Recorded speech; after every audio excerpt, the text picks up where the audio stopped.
Bonjour, bonjour, bonjour, ou peut-être bonsoir, hello.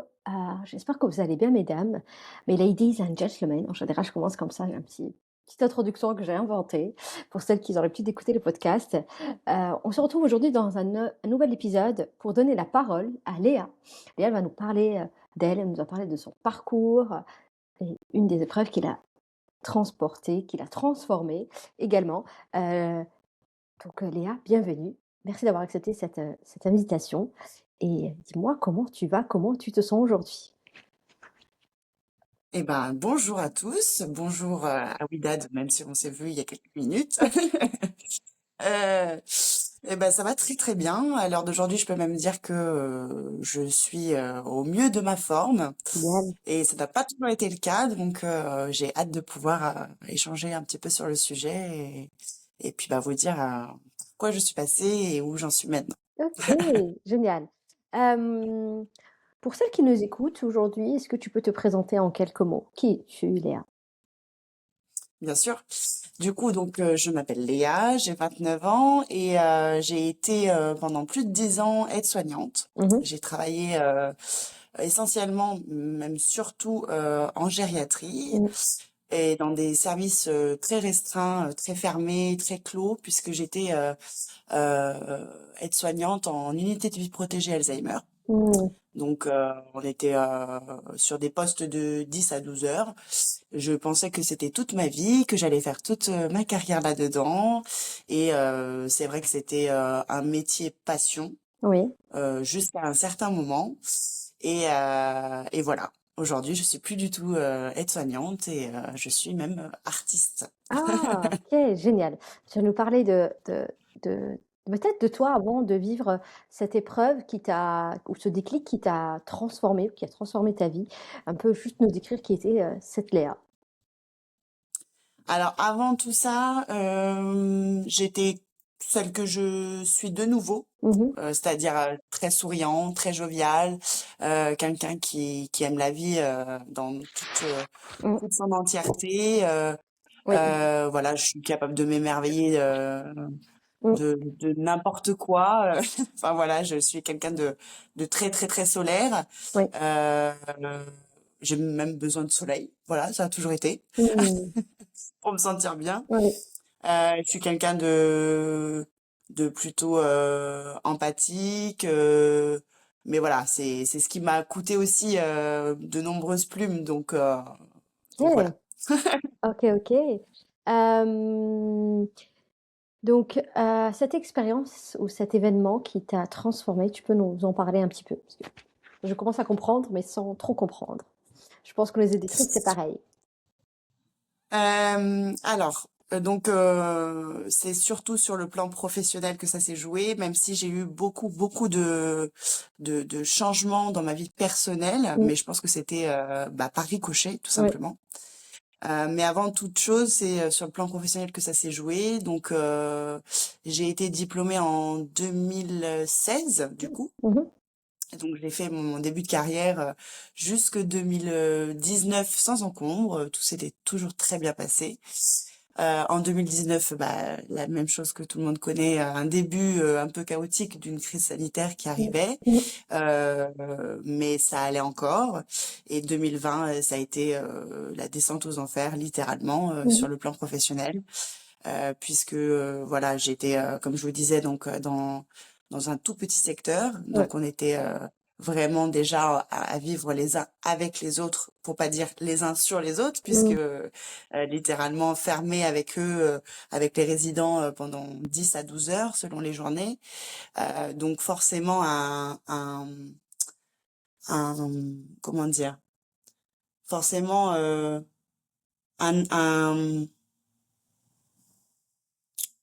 Ça a un impact? un oui, un impact, mais un investissement, voilà, c'est ça. Ah, Plus ok. forcément un investissement vachement plus humain encore, Mm. puisque vraiment, ben, quand la crise sanitaire est arrivée, ben, on a eu des directives, bien Mm. entendu, qui était de ne pas sortir des locaux. Donc, bah, même nos temps de pause, bah, on était toujours dans cet endroit Mm, confiné.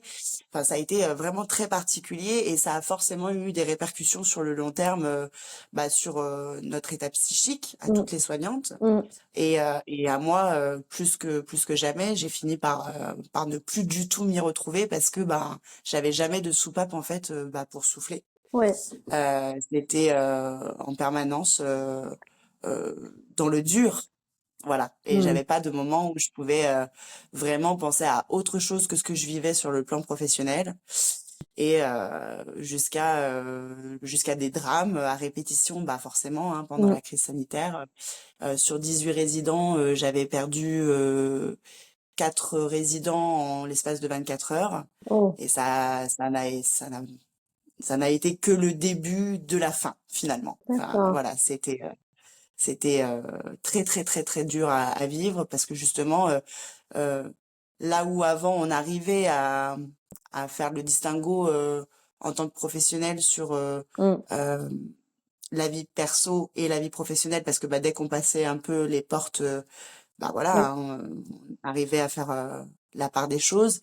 Bah là, ce confinement complet avec eux nous a tellement impacté Mm, et ça avait des répercussions sur nos vies personnelles, bien évidemment, parce que bah, tout ce qu'on avait pu mettre en termes d'hygiène en place, ben, on essayait de bah, que les microbes s'arrêtent à une certaine limite, comme si justement mm. c'était plausible. Après, en plus, c'était complètement nouveau pour tout le monde. Ouais. Même l'ARS nous donnait des directives qui changeaient en permanence. Ouais.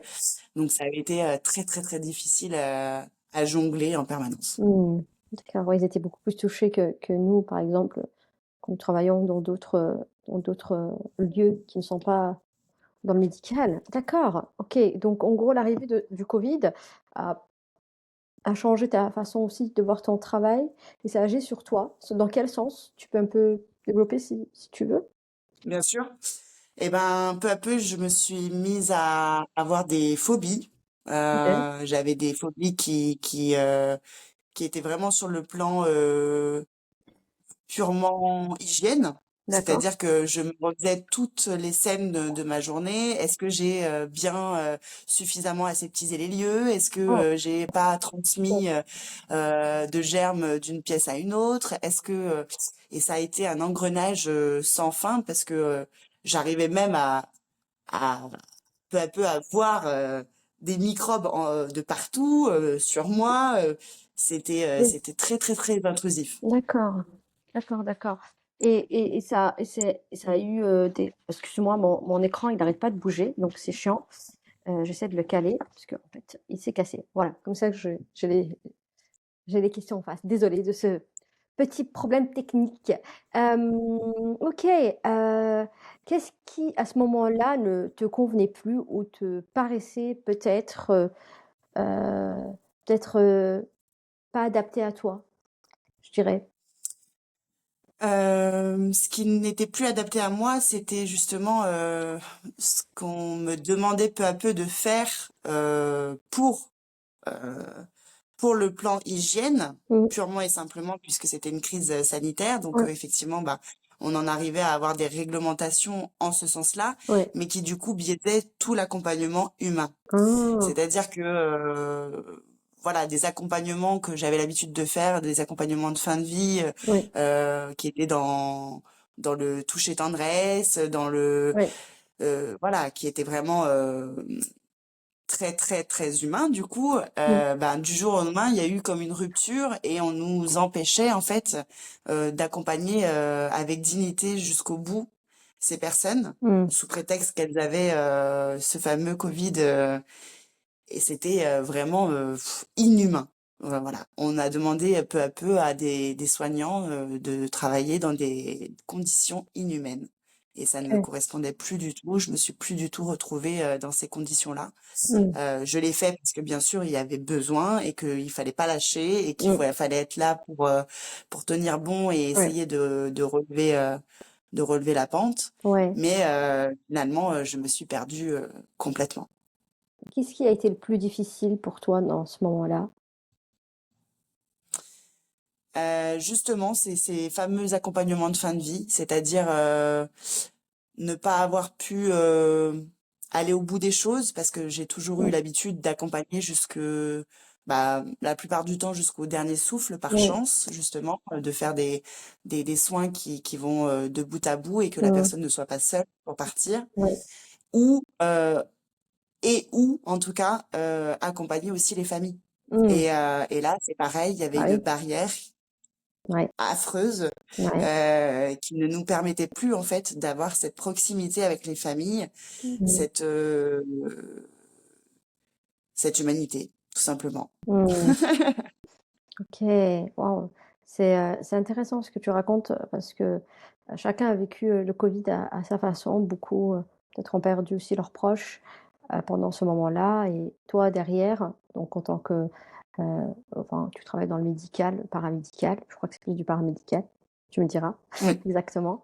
Donc je suis, je suis. Alors j'avais entendu parler de certaines choses. Mais écouter ton histoire par rapport à cette période difficile pour l'humanité, en tout cas pour ceux qui étaient vivants à ce moment-là. Et waouh, et comment toi, tu as vécu vraiment ce moment? Donc, tu t'es senti comment? Qu'est-ce qui t'a, comment tu l'as vécu? Est-ce que tu as pu en parler? Est-ce que tu as pu peut-être changer certaines choses, remonter des informations à la hiérarchie? Alors sur le moment, on était tellement dans l'incompréhension, Ouais, mais du petit poste, même si j'aime pas ce ouais, terme-là, mais c'est-à-dire de à toute échelle, je veux dire jusqu'au cadre de santé, jusqu'à notre direction, ouais, malheureusement à ce moment-là, c'était vraiment nager ouais, dans le grand bain, mais sans savoir nager, quoi. ouais, C'était des directives vraiment qui changeaient quasiment heure après heure par moment. ouais, Donc, ce qui était bon sur un soin à un instant T n'était plus bon ouais, à l'heure d'après ouais. pour accompagner quelqu'un d'autre. Donc, c'était une gymnastique cérébrale incroyable. Mmh. Donc, ça a été beaucoup, beaucoup, beaucoup de fatigue psychique, Ouais. en plus de la fatigue physique, puisque, bah voilà, comme je vous disais, bah, on n'avait plus de coupure réellement. Et puis, c'était, voilà, est-ce que j'ai bien pensé à toutes les directives? Est-ce que j'ai fait correctement mon travail? Mmh. Donc, ça a beaucoup joué sur la conscience professionnelle, bien Ouais. évidemment. Mais c'est surtout effectivement euh, tout l'impact que ça a eu autour en fait. Parce que Mmh. ça a été des dommages collatéraux. J'ai bien vu ma collègue aussi qui, elle, avait des enfants. Ouais. Moi, pour le coup, à ce moment-là, je n'avais pas d'enfants. Mmh. Donc, oui, je me faisais du souci pour mon conjoint, mon ex-mari d'ailleurs, parce que ça a vraiment changé beaucoup de choses sur ma vie. Ouais. Euh, mais du coup, oui, je me faisais du souci pour mon ex-mari à ce moment-là parce qu'il avait des problèmes de santé Mmh. et voilà, j'avais peur d'être l'élément Ouais. supplémentaire qui soit Bah suffisant, oui. enfin d'être vecteur de ce de ce Covid et puis de lui transmettre. Donc ça a été très compliqué. OK. D'accord. Et qu'est-ce qui t'a aidé à tenir pour ne pas peut-être abandonner? L'équipe, Ah, l'équipe, ton équipe. clairement Ouais. l'équipe. J'avais une superbe équipe à ce moment-là. On n'était que trois, on Ouais. était un trinôme. Mais un trinôme très soudé qui était là pour les mêmes choses, Mmh. c'est-à-dire pour les résidents, pour faire au mieux dans le pire, Ouais. au moins pire dans le mieux. Ouais, je sais pas comment on peut le tourner, mais c'est vraiment ça et c'est ce qui nous a aidé à tenir. Euh, et puis je pense qu'on est tellement dedans finalement que on n'a pas le temps de se dire, ah ben, qu'est-ce que je ressens, en fait? On est tellement dedans que c'est qu'après. C'est qu'après que ça a été justement une prise de conscience de tout ce que j'avais pu vivre. Et c'est qu'après que je me suis dit, waouh, ok, là, je pense que je vais avoir besoin d'un temps pour moi. Mais ouais, ouais, ça a été Mmh. cette multiplicité d'éléments qui a fait Oui. Donc il y que avait ça a ton été très dur. équipe. Est-ce qu'il y avait d'autres est-ce que par exemple la hiérarchie était là pour vous soutenir? Est-ce que tu avais peut-être dans la famille, ton entourage? Alors la hiérarchie avait tellement, tellement à gérer que c'est pas du tout pour mettre un peu euh, l'accent dessus, mais ils ont fait comme ils ont pu, je Mm, pense, très mm. sincèrement, Ok. avec les moyens et le temps qui leur était donné pour gérer cette crise. Donc personnellement, je ne me suis pas sentie soutenue par la hiérarchie, mais voilà, je ne leur en veux pas. Je pense qu'ils étaient comme nous. Ouais. Mais par contre, c'est bien après, donc bien après les crises, à partir de 2021, ça a commencé à être beaucoup plus connu, Ouais. qu'on a commencé à avoir plus de recul sur la situation. Effectivement, là, la hiérarchie a fini par entendre nos cris d'alerte Ok. et ils avaient mis en place donc de l'APP qu'on appelle dans le jargon, c'est de l'aide. Faut que je me retrouve parce que là, faut que je me... Dis-moi juste que J'ai tellement fait une coupure. c'est quoi, c'est une aide psychologique? Euh, Aide personnalisée. Non, non. Mais j'ai fait une coupure telle sur ma vie d'avant et d'aujourd'hui que je sais même plus. Mais bref, ça s'appelait l'APP Ouais. et c'était en fait une psychologue. Mm. C'est fou, hein, le cerveau, il fait vraiment, Ouais. Filtre. il fait vraiment du tri. Et tant Ouais. mieux, Ouais. c'est tant mieux. Mais c'était une psychologue donc extérieure de l'établissement Mm. qui venait nous voir, nous rencontrer pour faire des des petits topos sur les difficultés qu'on pouvait rencontrer sur certaines situations. Alors c'était pas directement suite au Covid, c'était Ouais. pas pour parler du Covid, mais par contre forcément, ça a Mm. été des accompagnements qui nous ont permis de se questionner, de se remettre en question, de parler Ouais. finalement aussi de ce qu'on pouvait ressentir sur Ouais. certaines prises en charge qui étaient plus difficiles que d'autres. Mm. Donc, bah oui, effectivement, ces rendez-vous-là étaient très importants pour moi parce qu'ils m'ont aidé et ils m'ont apporté des clés euh, très intéressantes sur des situations plus délicates. Mais en termes de, en tout cas, prise en charge des soignants dans cette crise, non. On peut pas dire qu'il y en ait eu. Là, c'était vraiment peu à peu, juste pour essayer de solutionner des prises en soins qui étaient difficiles. Mais c'était pas pour réellement entendre ce que nous on avait pu vivre. Voilà, euh, c'était vraiment de l'analyse pure et dure professionnelle. Donc Mm. oui, ça a été une clé qui a pu m'aider et Ouais. m'extirper un petit peu de ce que je pouvais vivre, Oui. mais en tout cas, c'était pas un moment fait Mm. pour m'écouter.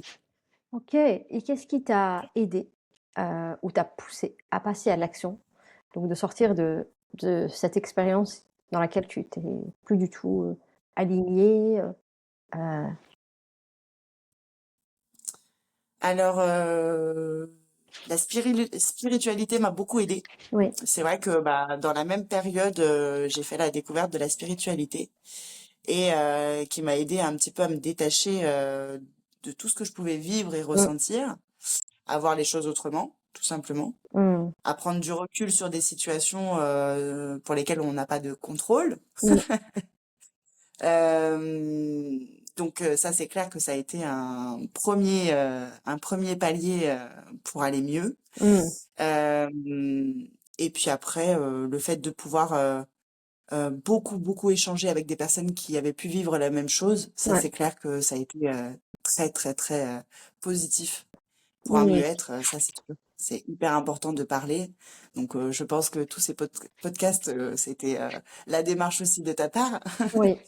Donc c'est tout à ton honneur. C'est vraiment chouette parce que effectivement, des fois, juste de parler, Oui. eh ben, on se sent tellement mieux. Oui. Oui. Donc, C'est ça. ne pas hésiter à aller voir soit des professionnels, soit déjà parler à des personnes pour lesquelles on peut avoir de la confiance. Ouais. C'est déjà se guérir en fait Ouais. finalement. Oui, tout à fait. Et, et toi, donc avec un peu peut-être de recul, donc l'élément déclencheur, c'est la spiritualité. Comment tu l'as rencontré? Comment c'est venu à toi? Euh, comment c'est venu à moi? J'ai eu un moment, alors bah c'était justement lors d'un dernier deuil que j'étais en train de vivre, voilà, une mort traumatique en plus Dans le service? d'une résidente qui m'accompagnait Oui. dans mon service, tout à fait. Mhm. J'ai senti mon corps se dissocier complètement de mon âme. Je saurais pas vous exprimer ce qui s'est passé, Ouais. mais je me revois quasiment en train de courir pour m'extirper de la situation, et je répétais juste en boucle je peux plus, je peux plus, je peux plus, je peux plus, je peux plus. Et puis Mhm. c'était comme si je me voyais Oui. au-dessus de mon corps en fait, Ouais. euh, et que j'étais témoin de la scène, et que on me disait stop, mais vraiment stop. Et j'ai eu juste des mots qui me venaient en tête en permanence. C'était stop, stop, stop. Effectivement, tu peux plus, tu peux plus, tu peux plus. Et bah après, ça a fini par résonner en moi beaucoup. Je me suis dit, mais c'est pas possible. Qu'est-ce que je viens de vivre là? Mhm.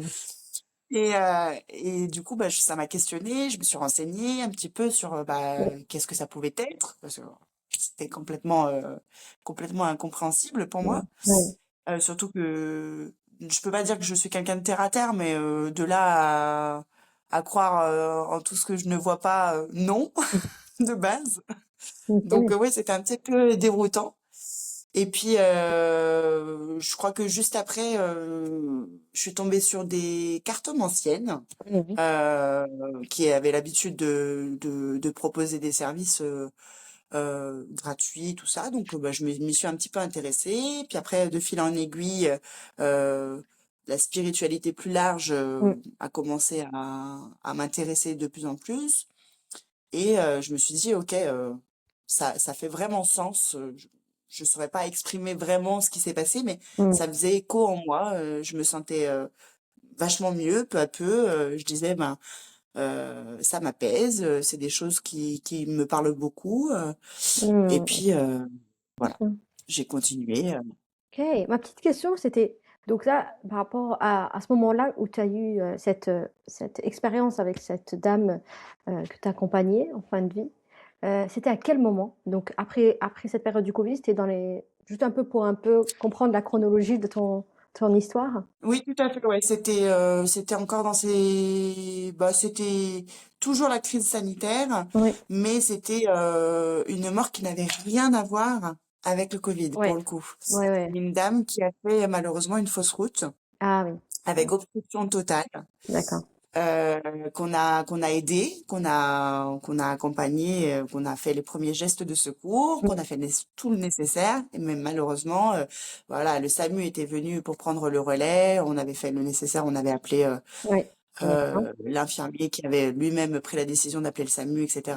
Les soins ont été prodigués Mm. et on a eu un gros ascenseur émotionnel en plus puisque euh, on était en plein service de repas du coup, donc il fallait quand même Oui, continuer à, à gérer. à surveiller et à gérer le reste Mm. en attendant. Donc on a fait le nécessaire en attendant l'équipe Mm. de SAMU. Le SAMU a pris le relais, mais nous on voyait très bien que derrière la porte, ben voilà, cette dame elle était en prise en charge. Et du coup, notre cadre de santé à ce moment-là nous faisait un oui de la tête en disant ça va aller, c'est bon. Elle a repris Mm. ses esprits parce qu'il y a eu carrément un arrêt cardiaque. Hein, donc Mm.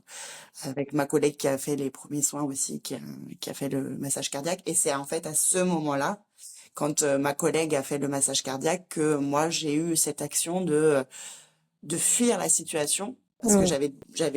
j'avais été avec elle au début, on a fait le nécessaire, et quand elle a commencé à prendre le relais pour masser, ben moi clairement T'arrivais pas. mon corps est parti, il pouvait plus Mm. parce que ben 2 jours avant encore on avait eu 2 décès mais qui étaient liés au Covid pour le Mm. coup. Et voilà, dans une même matinée, c'était inconcevable que on perde quelqu'un enfin, pour une chose aussi bête, Oui, aussi oui, folle, banal, oui. alors qu'on est en pleine crise sanitaire, quoi. C'était Mm. inconcevable pour moi. Et je pense que c'est ce côté incroyable en fait de la situation qui a fait que Tu as eu ce bah, je pouvais plus. ouais, ce fameux déclic, on va dire. OK, Ah ouais. OK, OK et donc à ce moment-là, tu t'es dit: «Il faut vraiment que je change, il faut que je fasse autre chose». Qu'est-ce que tu t'es dit à ce moment-là? Comment à part tu m'as dit: «J'ai dit Ouais, ouais. stop». Tout de suite, ça a été je ne peux plus. C'est trop pour mes épaules, je peux plus. Oui, Parce que déjà, justement, tous mes accompagnements étaient biaisés. Je mmh, me retrouvais plus dans l'humanité que je voulais apporter à ces résidents. ouais, Les conditions de travail n'étaient absolument pas adéquates. Donc déjà, j'avais déjà eu des premiers signes ouais, annonciateurs de me dire pff, t'en peux mmh, plus. Et puis là, ça a été la goutte qui a fait déborder le vase, comme on dit. Euh, et effectivement, je me suis dit tout de suite, là, c'est trop. Et quand je m'entendais dire je peux plus, les choses qui sont venues dans ma tête, c'est il faut que tu changes de métier. Il faut que tu trouves autre chose, mais il faut que tu ouais, trouves un autre métier. d'accord, c'était ça. Tu quittes, donc tout ce qui est, le côté soins, en tout cas paramédical et médical. OK. Avec le recul, aujourd'hui, ça fait déjà combien d'années? Eh Entre le ben, moment où tu ça as eu fait ce 4 ans. déclic-là et aujourd'hui, ça fait déjà quelques années? Avec le recul, ben, je remercie ces moments-là qui Ouais. ont été Ouais, je veux dire, pourtant qu'est-ce que tu as tellement, tellement difficiles. ouais, qu'est-ce que tu as appris? Je remercie parce Qu'est-ce que tu as ouais, appris qu'est-ce que j'ai appris? voilà, je te laisse finir et ma question c'était: «Qu'est-ce que tu as appris sur toi?» Ouais, OK. Alors je remercie donc vraiment ces moments-là parce que Mmh, bah, justement je me suis rendu compte que ça ne faisait que mettre l'accent sur quelque chose qui était déjà évident. mmh, C'est-à-dire que oui, j'ai adoré ce métier, mmh, mais mon âme n'était pas du tout faite pour ça. mmh, En fait, c'est une évidence à l'heure d'aujourd'hui que je n'étais tout simplement plus alignée oui, justement avec mes valeurs. C'est ce mmh, qu'on disait tout à l'heure. mmh, On m'a poussé, les conditions m'ont poussé à être tellement désalignée mmh, de qui je suis que en fait, bah, c'était plus du tout adapté pour moi. Bon là, ma vie perso a fait que j'ai dû remettre ma blouse, donc j'avais fait un temps d'arrêt. oui, Et puis, bah, je pensais directement changer de métier. oui, Euh, et en fait, bah voilà, la vie a fait que j'ai pas eu le choix que de remettre la blouse, mais ça s'est très bien passé. mmh, Mais pour ce long, voilà, malgré le fait que j'avais eu des événements traumatiques, j'avais réussi à prendre beaucoup de recul parce que justement j'étais déjà dans la spiritualité, donc mmh, j'étais plus affectée de la même manière. mmh. Mais ça n'empêche que tous les jours j'allais travailler en me disant, tu le sais déjà, mais C'est la c'est plus pour réponse. toi, Oui. OK, c'est plus pour toi. OK, Donc ouais, ça m'a appris à savoir que ben à vraiment à comprendre que il y a le corps qu'on traite, ouais, oui, mais pas seulement. ouais, Donc on a beau apporter tous les soins possibles et imaginables au corps ouais, terrestre, mmh, bah si l'âme n'est pas bien, mmh, ben il y aura forcément des déséquilibres et il y aura forcément donc en fait je me suis rendu compte que il fallait vraiment prendre soin des deux. ouais, c'est sûr. Tant de notre psyché, oui, notre psychique, que notre physique. Mmh, Et voilà, c'est vrai qu'on apprend aux aides-soignants et à tout le corps médical ouais, bah, de soigner d'accord, mais le corps. Et c'est pas suffisant. mmh, C'est pas suffisant. ouais et Donc ouais. voilà, ça m'a appris tout ça. D'accord et donc tu m'as dit que tu es revenue, à un peu dans ce job, enfin dans ce milieu-là. Comment tu as vécu cette expérience? Tu as un peu parlé, mais si tu veux un peu partager un peu plus comment tu l'as vécu? Donc tu as dit, tu étais plus sereine parce que tu avais des outils et cetera. Mais est-ce que tu l'as vécu comme un échec ou est-ce que tu l'as vécu peut-être, autrement parce que tu avais des outils? Comment tu as pu, le vivre? Alors oui, je l'ai vécu vraiment autrement. J'avais vraiment une grosse prise de recul Ouais. de me dire que justement, je pense qu'il y avait un petit peu du syndrome un peu pas de l'imposteur, mais euh, comment dire? Je pense que j'étais tombée dans le piège de soigner. Je suis là pour soigner et ils doivent aller. Enfin, peu importe la personne que j'accompagne, Mm, la personne doit aller mieux. mm, Sauf que pas du tout, surtout en plus en gériatrie. mm, Enfin, je veux dire, voilà, c'est plutôt de l'accompagnement mm. dans le de l'accompagnement et ouais, je pense que je voulais un peu le syndrome du sauveur plutôt qui m'avait fait biaiser un petit peu mon travail quoi. Mm. Mais bah, vu que j'avais eu ce recul-là de me dire non, je suis pas du tout dans cette démarche-là, je C'est veux plus simple. juste Mm, bah voilà, je veux juste être là pour les accompagner, leur apporter un peu de joie, un peu mm. de gaieté dans leur quotidien et qu'ils soient bien et sereins pour Mm. leur fin de vie. Ça, c'est pas du tout pareil. Ouais, bien sûr. Parce que quand on arrive en se disant, bah voilà, moi je viens parce que ben je veux faire le mieux, ben déjà on porte beaucoup trop sur nos épaules Mm, et surtout ben effectivement on peut que se casser la margoulette parce que ben on sera forcément mm, mal puisque bah, notre travail ne sera jamais suffisant mm, finalement. mm, Donc c'est cette prise de recul de me dire non, je suis pas là pour et c'est pour ça que à l'heure d'aujourd'hui, je trouve ça même pas super bien d'appeler une aide-soignante mm. parce que dans le aide-soignant, il y a soignant. Ouais. Donc on soigne. Non, on soigne pas finalement. Mm, On accompagne. oui. Et je pense que l'appellation dans ma tête, en tout cas moi, je l'ai changé. Et je me suis dit, je suis pas une aide-soignante, Mm. je suis L'accompagnatrice. une accompagnatrice. Oui. Et oui. Et c'était pas du tout la même chose. Donc oui, ça m'a aidé à voir les choses avec beaucoup plus de légèreté. Mais il y avait quand même toujours cette petite voix en moi qui me disait, bon bah c'est confirmé, c'est plus du tout pour toi. T'as donné ce que Mm, t'avais donné pendant ces années-là, ouais. mais en tout cas là c'est plus aligné. Ok. De ce que je vois de cette épreuve que tu nous as partagée, que ça a transformé ta vie professionnelle, donc maintenant tu as un autre job, tu vas nous en parler, mais est-ce que aussi ça a transformé ta vie personnelle, cette épreuve-là? Tout à fait, ouais. Je pense que bah, pendant la crise Covid justement, donc comme je vous disais, j'étais en relation avec mon ex-mari, Oui. donc j'étais mariée et puis bah, lui aussi vivait la crise sanitaire, mais à une autre échelle, Mm, comme tu disais tout à oui. l'heure, ben, tout le monde l'a vécu d'une manière Mm, différente, bien sûr. selon son propre vécu, Mm, enfin son propre travail. Donc voilà, ça n'a pas forcément eu les mêmes répercussions, mais ça n'empêche que tout le monde l'a vécu. mm, Et en fait, quand on est dans le mal-être, mm, on en oublie que autour de nous, bah, les personnes ouais, autour de nous peuvent sensiblement vivre la même chose.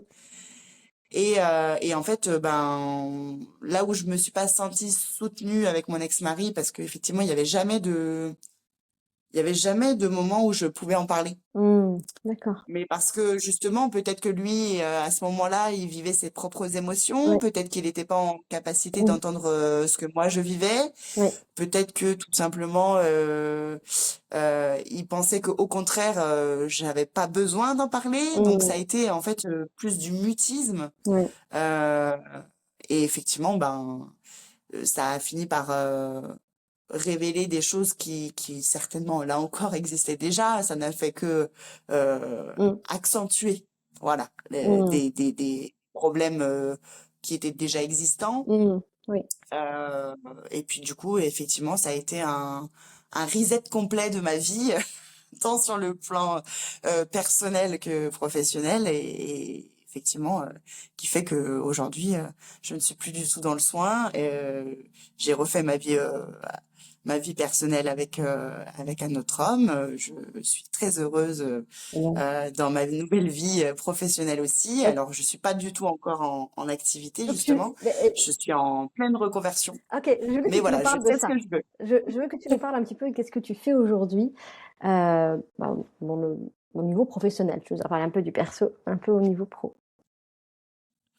Et ben justement, le professionnel, je suis donc en pleine reconversion professionnelle. Oui, Donc quand j'ai remis ma blouse pour la deuxième fois parce que j'ai été contrainte de le faire oui, pour le plan personnel oui. et que je me suis dit bon bah c'est plus pour moi. Je me suis dit bon là Il faut vraiment que tu t'écoutes. Mmh. Essaye de faire un bilan de compétences. Voilà. Mmh. Tu sais pas du tout ce que tu es capable de faire à part ce métier-là, puisque tu n'as fait que ça. Mmh. Mais Léa, tu n'es pas que ça. Oui, Donc, tout à fait. j'ai vraiment fait la démarche et j'ai fait un bilan de compétences. Et effectivement, ce qui en est ressorti, c'est que mon côté artistique était beaucoup plus élevé que tout le reste, en tout Mmh. cas à ce moment-là. Et du coup, ben, j'ai fait valoir mes droits en ce sens, et puis j'ai fait le nécessaire pour pouvoir prétendre à des indemnisations bah, le temps de recréer cette vie professionnelle. D'accord, et donc aujourd'hui tu es artiste, tu l'as dit un petit peu. Qu Dans quoi? Qu'est-ce que tu fais? Enfin, si tu as envie de partager avec nous. Justement, alors c'est pas que je ne veux pas partager, c'est que je sais juste que c'est cette voie-là. Je sais OK. juste que je suis clairement une artiste parce qu'il y a plein de choses qui me passionnent. Oui. Je sais pas encore quelle branche exacte Mmh. de l'art je vais pouvoir prendre, mais je sème un petit peu des graines dans beaucoup de domaines OK. artistiques. Voilà, je suis passionnée de photographie, je suis passionnée de théâtre et de cinéma. J'ai fait beaucoup de théâtre pendant des années. Trop bien. Donc voilà, je sème un petit peu des graines de tous OK. ces côtés-là. Mais voilà, quelle branche exacte je Tu verras. ferai d'ici quelques mois, je ne sais pas encore. C'est pas le c'est pas grave, ça viendra. Les réponses, elles sont en toi et elles viendront au fur et à mesure. Alors, si tu peux nous donner tes 3 grandes valeurs qui te guident aujourd'hui, que ce soit dans ta vie perso, pro, dans ton quotidien? Mes grandes valeurs. Les 3, je te demande. Je dirais que c'est l'ouverture d'esprit, Mmh mh. euh, l'altruisme, ça sera toujours là. Mmh. Bien sûr. Je suis toujours dans une démarche euh, d'aider les autres, ça c'est clair. Mmh. Différemment, c'est juste ça. Mmh. Euh, et puis une petite troisième, Si tu en as pas, c'est pas grave. Tu rigoles quand je dis 3? j'en ai pas tout de suite qui me viennent. Si, bah, voilà, ça se voit, je pense. Je suis très souriante, voilà, ce Ah qui là, je est, vois, non, très joie de vivre, ouais, très je souriante, le quoi. je le sens, je le sens. Est-ce qu'il y a aujourd'hui une mission qui t'anime aujourd'hui? À travers, peut-être qui est née à travers, bah, ce que tu as vécu, à travers ton parcours aussi perso? Une mission, oui, je pense que ce serait d'aider les personnes à reprendre confiance en elles. Mmh. Parce que c'est ce qui m'a le plus manqué quand justement j'ai eu cette dégringolade professionnelle. Ça a beaucoup entaché ma confiance en moi-même. Ouais, Parce que ben j'avais basé en fait toute mon identité sur bah, mon ton travail, travail. ouais. Et quand ça a été cette première gifle de me dire bah c'est plus pour moi, je me suis dit mais qui suis-je? J'en suis Ouais. venue à dire ça, à me dire ben Mmh. comment je vais me relever de tout ça, Mmh. en quoi je peux rebondir, Mmh. etc. Donc, ça a beaucoup entaché ça. En plus, à une autre échelle, quand j'étais beaucoup plus jeune, et là c'était plutôt à l'école, euh, l'harcèlement scolaire, ça a fait partie de ma vie aussi. Mmh. Donc, ça a été des petites, ouais, des petits échos que j'ai eu dans ma vie qui n'ont fait que entacher la confiance que j'avais en moi-même. Et ce serait pour justement bah, aider les gens à, à reprendre confiance en eux et se dire que ben, leur identité déjà ne se rattache pas à leur profession, Ouais. jamais. Que oui, ils ont des valeurs et chacun a des valeurs. On peut être bon dans un domaine et dans une profession, mais ça ne fait pas de nous ce que nous sommes. Mmh. Et que on peut être plein d'autres choses aussi. Tout à fait. On est plein de choses et c'est quelque chose que moi, ça me parle, je vais mettre aussi en parallèle. J'ai toujours existé à travers mon travail. Enfin, au début, c'était mes études, parce que moi, j'ai fait des longues études, donc je pensais que c'était que ça et après à travers mon travail et ça me parle et en fait, bah, chaque fois que, par exemple, j'atteignais pas mes objectifs, dans mon entreprise ou dans le dans le boulot, bah, pour moi, je me sentais pas du tout, ça me rendait malheureuse. tu vois?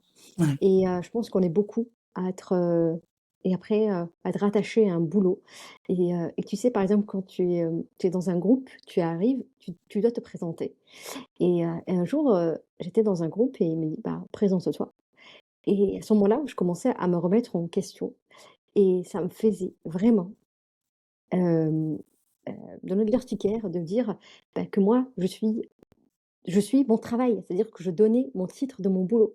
En plus, bah, c'était un titre tellement élogieux que les gens, tu vois? C'est-à-dire que si j'avais pas ce boulot-là, si j'aurais pas fait cette carrière-là, j'aurais pas fait ces études-là, c'est-à-dire que je ne serais pas regardée de la même manière. J'aurais pas de valeur aux yeux des autres et ça aurait et ce sera n'importe quel boulot. C'est pas pour, comparer, mais tu vois, c'est quelque chose que j'ai vécu et je dis, bah, donc je commence à dire: «Alors, bah, en ce moment, je me suis mis à l'impro, je suis en train de tester plein de choses et tout, j'adore voyager, nanani nanana». Après, bah, je dis: «Mon travail». Parce que je ne suis pas oui d'être Ouais. consultante. Je ne suis pas oui d'être, tel truc. Je suis tout ça. Je suis aussi, bah, quelqu'un qui aime rigoler, qui aime ça, et et hem et ça a surpris le groupe et j'espère que j'ai réussi à passer un message à ce groupe-là et c'était dans un cadre, de réseau, tu vois? Pas de travail, c'était vraiment un cadre de, bah, de rencontre entre des adultes, tu vois? Et puis un groupe comme ça là pour créer des relations, des amitiés, quand on arrive dans une ville où on connaît personne. Voilà et voilà et donc maintenant j'essaie de ne pas me présenter à travers mon travail. C'est le dernier truc que je vais C'est dire. très bien. À travers mon travail, à travers, bah, ce que j'aime et c'est trop drôle parce que j'ai eu aussi une mentor qui, un jour elle me dit: «Bah, qui es-tu?» Comme ça, à toutes les filles, du groupe: «Qui es-tu?» Et tu vois, on devait passer. Donc bah, tu imagines les premières, elles disaient: «Bah, voilà, je suis tel truc, je fais tel truc». Elle dit: «Ah bon? Tu sûr? Tu que ça?» Et après j'ai raconté à ce groupe de nanas, je dis: «Bah, voilà ce que j'ai eu comme déclic il y a déjà quelques années». Et en tout cas, quand je ne suis pas dans un cadre pro où je suis obligée de parler de mon travail, je ne le fais pas. Et des fois, bah, tu peux parce que selon l'ambiance qu'il y a, par exemple hier, j'étais rencontré des nanas, dans un club, business et bah, j'ai raconté tout et après j'ai dit ce que je faisais et tu vois? Même toi, tu changes aussi de dynamique et ça motive aussi les autres à se présenter à travers aussi autre chose que leur boulot. Mais c'est Bien la sûr. société qui nous a rendus comme ça, hein, entre nous. Ah mais clairement, clairement. Et donc, bah, si tu réussis pas à atteindre, certains trucs, certains niveaux, heu, par exemple, bah, tu vois, si tu es dans certains milieux et tu as pas atteint un certain niveau et cetera, bah, tu as raté ta vie, tu es malheureuse. Alors que non, pas du tout.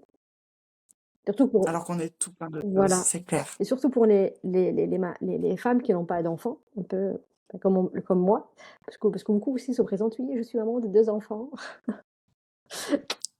Là, c'est un message que j'envoie à certaines femmes. Tu pas que maman ou femme de telle personne, tu es aussi Tout à plein de fait, choses. Donc voilà, c'est ma petite graine que je sème aujourd'hui, à travers ce que tu as dit, parce que ça me parle. tout à fait. Alors reprenons nos petites questions. Alors, comment aujourd'hui tu allies ton bien-être, donc ton énergie, tes engagements, que ça soit, bah, là, dans ta reconversion ou dans ton travail, heu, par rapport à ce que tu as vécu? Je dirais qu'aujourd'hui, je suis beaucoup plus à l'écoute de mon corps Mmh mh. et du coup, de mes limites. Ouais. Là où avant, j'avais tendance à être tête, baissée, Mmh. dans n'importe quel projet et ne pas du tout écouter les signaux d'alerte, quitte à m'épuiser, être vraiment dans la surcharge, Ouais. mentale, la surcharge, professionnelle, enfin bref, tous les sujets étaient en surcharge. Voilà.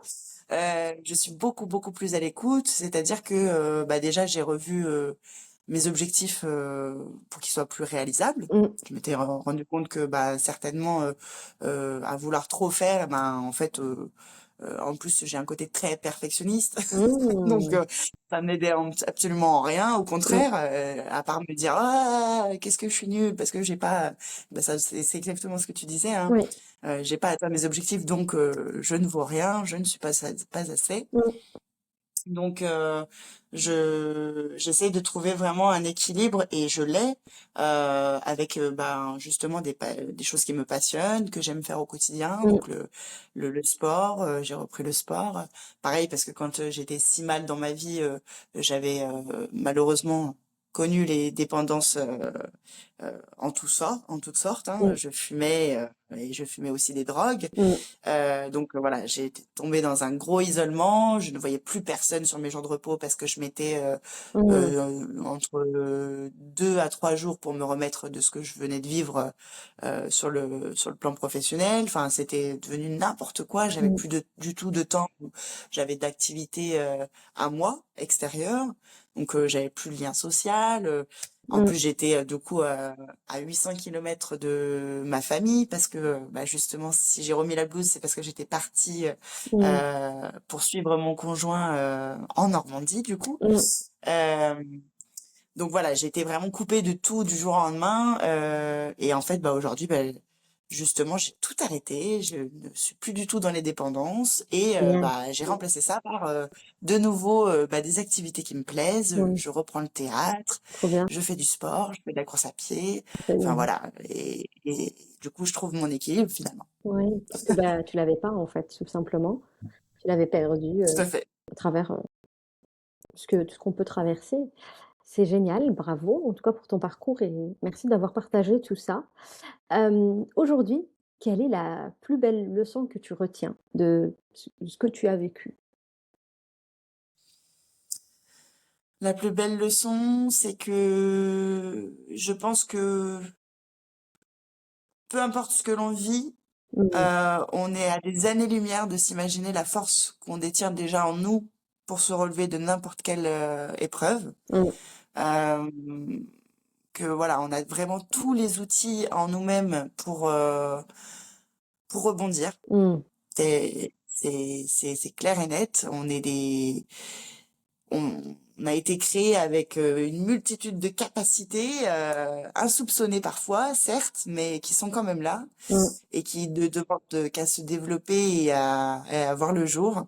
Donc, bah, enfin, ouais, explorer la vie et s'explorer soi-même finalement, c'est-à-dire aller vraiment puiser au fond de nous-mêmes mmh, bah, toutes les ressources et se dire, ok, bon bah voilà, je suis face à telle situation, qu'est-ce que je ressens, qu'est-ce que je peux mettre en place pour aller mieux mmh.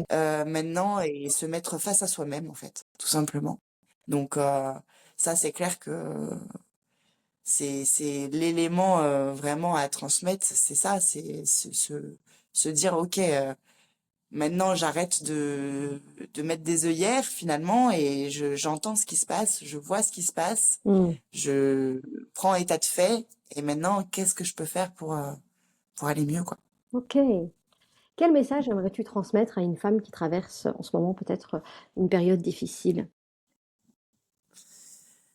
De pas hésiter à en parler parce qu'effectivement bah c'est ce que je disais, quand on est Mmh, dans son propre mal-être, on oublie que ben les autres ne peuvent pas comprendre ce dont on a besoin mmh, si nous, on ne le verbalise pas.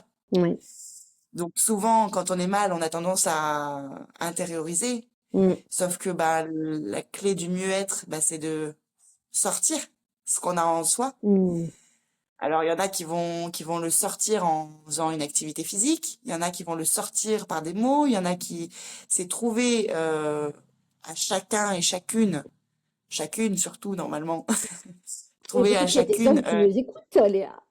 ouais, ouais, c'est pour ça. Donc, en tout cas, la personne qui est en mal-être et qui traverse bah, soit un burn-out, soit une dépression, Mmh, c'est voilà, trouver, étant donné qu'on est tous uniques, c'est trouver son petit truc à soi oui, qui va faire que bah, on pourra que se sentir mieux. Que ce mmh, soit une passion, que ce soit mais en tout cas, voilà, mmh, trouver un exutoire, en fait, finalement. Et si on est capable de poser des mots sur ce qu'on ressent, ben, ne pas hésiter. Si on n'est pas à l'aise avec ça, bah, peut-être les écrire. Mais voilà, mmh, le tout, c'est vraiment de déverser, oui. aller en pleine nature et crier un bon coup. Des fois aussi, ça peut faire un bien fou. J'avoue. Euh, bon, si on peut éviter de crier sur les enfants, si on a des enfants, c'est bien. Oui. Mais bon, c'est sûr, hein, c'est des choses que bah, ça rejoint sur ce que je disais en fait, c'est Mm. se mettre face à soi-même pour ne pas avoir à répercuter ce que l'on vit, ce que l'on ressent bah, sur les personnes qui nous entourent, Ouais, c'est qui ça. n'ont rien demandé et qui sont parfois tout simplement juste dans la compréhension en Mm. fait sur ce qu'on vit. Ouais. Bah, Parce que oser, ben tant qu'on verbalise pas, c'est vrai. les personnes ne peuvent pas savoir. Tout à fait. Oser donc en parler à son entourage, parce que peut-être qu'on va paraître étrange dans notre comportement, dans ce qu'on est en train de transmettre, des fois même sans le comportement en mode énergétique. Donc, faut juste en parler et puis trouver aussi des solutions. Comme tu l'as dit, il y a des fois des choses où tu as pas besoin de payer pour, qui peuvent te faire du bien. Je suis totalement d'accord. Aujourd'hui, pour toi, qu'est-ce que signifie concrètement transformer l'épreuve en impact, en mission, transformation? Euh, Bah, je dirais que peu importe ce qu'on a pu vivre, effectivement, on peut forcément en ressortir avec une force Mmh, supplémentaire dans le sens que alors ça se fait pas forcément tout de suite, ça c'est clair, parce que là encore, quand on vit et quand on est encore dedans, ben on n'a pas le recul nécessaire encore pour analyser et se rendre compte de ce qui a été vécu, ouais, assimiler, ce qu'on en a retiré. ouais, Mais une fois qu'on en a retiré bah, une leçon, mmh, c'est se dire ben, en quoi je peux avoir un impact mmh, sur ce sujet-là, par exemple. mmh, Et effectivement, moi, c'est clair que ma mission, ce serait vraiment en lien avec la confiance, puisque toute ma vie a été autour de ce sujet-là, donc ce serait vraiment ouais, euh, aider les personnes à reprendre confiance en elles, quoi. OK. Et ben super, ton projet, il est en train de prendre forme finalement. Mmh. Ce que je vois d'extérieur. OK, on arrive bientôt à la fin du podcast. Je vais te poser 3 petites questions, simples. Quelle femme t'inspire aujourd'hui ou t'a peut-être inspiré dans ton parcours, notamment à ce moment où tu te sentais pas bien? Euh, J'aurais pas de nom particulier. Mmh. Si ce n'est ma maman, oui, c'est clair. Ma maman, elle m'inspire parce que elle a elle-même vécu de longs moments de dépression, Mmh. voilà, avec tout le mal-être que ça peut générer. Mmh. Et pour autant, cette force de vivre et cette envie de croquer la vie à pleines dents en permanence. Mmh. D'ailleurs, c'est à elle que je dois ce sourire quasi permanent sur mon visage. Waouh! Elle m'a toujours appris à voir les belles choses Mmh. et voir le monde qui nous entoure. OK, Donc, d'accord. ouais, ça a été une belle... je dirais que c'est celle qui m'a le plus inspirée. Ouais, Euh, trop bien. mais Bien, après, sinon, j'ai pas d'autres noms qui me viennent. ça me va. Y a-t-il un livre, une chanson ou un mantra, qui t'accompagne ou peut-être t'a accompagné à ce moment-là difficile pour toi? Une journée sans rire est une journée de perdu. C'est-à-dire que pour moi, cultiver la joie, c'est hyper fondamental. C'est et puis c'est ce qu'il y a de beau dans la vie, c'est que Mmh. plus on va sourire, plus on va rire et plus on va se sentir bien. Mmh. Donc c'est quand même vachement bien. Ouais. Ah oui, Donc c'est un cercle vertueux. bah voilà, et ça coûte pas cher. Ouais, Franchement, ça coûte pas cher. C'est génial et ça coûte pas cher. ça Donc coûte rien. ouais, ce serait vraiment ça. Mon mantra, ça a toujours été ça et plus que jamais après ces épreuves-là, je pense. OK, trop bien. On arrive, à la fin de cet épisode. Je tiens encore à te remercier une fois, mais avant de conclure, j'aimerais te laisser le dernier mot que tu voudrais partager avec les femmes qui nous écoutent aujourd'hui. Qu'est-ce que tu aimerais leur dire? Croyez en vous. Croyez en vous. Vous Oui. êtes toutes incroyables. Mmh, Peu importe ce que vous faites dans votre vie, justement professionnelle, vous n'êtes pas que ça, comme on a dit. mmh, Vous êtes pleine de ressources, pleine de qualités.